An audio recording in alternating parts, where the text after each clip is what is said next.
Now, we all know how much playing outside matters, and yet we know now from all the way these algorithms work within these products, they actually encourage people who use them to actually stay on them and get hooked on them by wanting likes and going to the next thing and videos playing immediately and getting people hooked and actually not spending their time in the real world and certainly not outdoors. Bit hypocritical? Well, let's talk to Paul Hocker. He's director of London Play. It's a charity that gets kids playing outside. Paul, thank you so much for joining us. No problem, Julia. Sure, you don't want to have a go at nice Mr. Mark Zuckerberg and his many billions, but it's a really sad state of affairs, isn't it, that a parent of a newborn feels that, well, oh, you write an open letter to the child, which is a bit weird, but to actually say, make time to go outside and play. No one had to tell us to do that. I know, it's all a bit weird, isn't it? About 10 years ago, if that letter had been written, nobody would have picked up on a parent saying to their child, I hope you can play outside. But this age that we live in, we live in an age where childhood is becoming increasingly an indoor experience. So when someone with this huge platform to communicate says this, it does have ramifications. And although the letter itself is a little bit weird, the actual sentiment I fully endorse. Let's get children playing outside. Chief Medical Officer of the UK says children should have an hour of activity, at least an hour of activity every day outside. And I speak from obviously a perspective of London. And we know every single day, 300,000 children will not go outside and play. That's a stone-cold fact, and that's a horrible fact. It is extraordinary, because to me, so much of being a parent of a young child was those sort of wet Sunday mornings, 9 a.m., off to the park, because, my God, children need to be run around. I mean, it's almost like having a dog, let's be honest. They need to be run around. And whenever I see people who've got a kid having a tantrum in a supermarket, I just think, have you taken your kid out to play yet today? Yeah, I mean, that's a personal bugbear of mine. Children are not, supermarkets are not suitable places for children because they're covered in temptation. They're going to ignite tantrums. Oh, no, Paul, I'm not letting that stand. No, that's just a test of parenting. We were made to walk around supermarkets, but we were made to behave. There's nothing wrong with kids having to do the boring slog of daily life, but you can't expect a child, the only time they leave the house that week, to behave in a supermarket if you've not exercised them and got all that activity out of them. Yeah, okay. Well, I have a position in supermarkets. What you said is interesting, but it hasn't shifted it. But you're right. Your bigger point, Julia, is perfect. Yeah, there should be within their week. They should have been out and about having fun with their mates, and not necessarily with their parents hanging over them. Yes. Children need a little bit of independence. They like to know that adults are close by, but they don't want the adult to be involved with the play. And what's interesting about Facebook, the phenomenon of Facebook, is on my feed on Facebook, I see lots of parents taking images of their children doing stuff.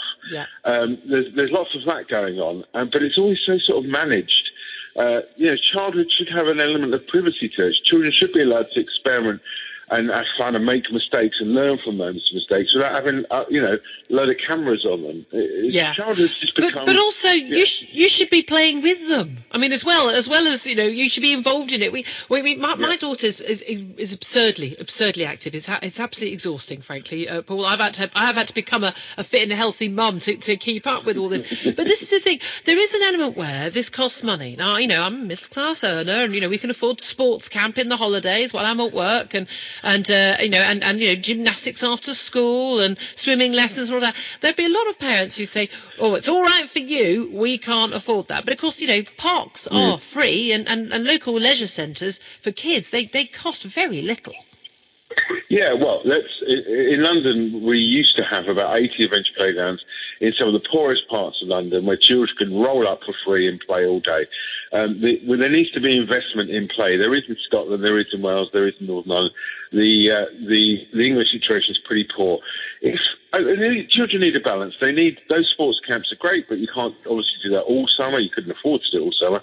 They need a good mixture. They need to get out in the woods. They need to get to the seaside if you've got one close by. They need to be playing out in the garden, making dens. Children need a sort of varied diet of play, not one thing all the time. But this is the thing, isn't it? Is how many parents seem to have forgotten, because it seems to me that they did say, "Oh, my kids don't want to go out and play." Now, when I was young, being called in, but then we were talking about playing in the street when I was young and living in Birmingham, America, and in London. We were all routinely out playing all the time, and basically being called in, being made to come inside was a punishment. Now, being made to go outside is the punishment. Well, I think children, given a chance. My kid right now is in the other room, and he's on the tablet. But he'll be going out after that, and he'll enjoy that. Given a chance, given it something exciting to do outside, children will opt for that rather than the tablet. The tablet's just a bit of a babysitter, and you can use it sparingly when you've got to do the washing up or something. But some kids just get left on it all day, and I've even seen a contraption that you can attach a tablet to a baby's pram. Oh, don't. I have now taken to speaking to mums who are walking along with their sort of 1 or 2 year olds sitting there playing with their phone. I'm like, get your kid a book. Your kid should not be looking at a phone. Your kid should be looking at a book. They need to be told.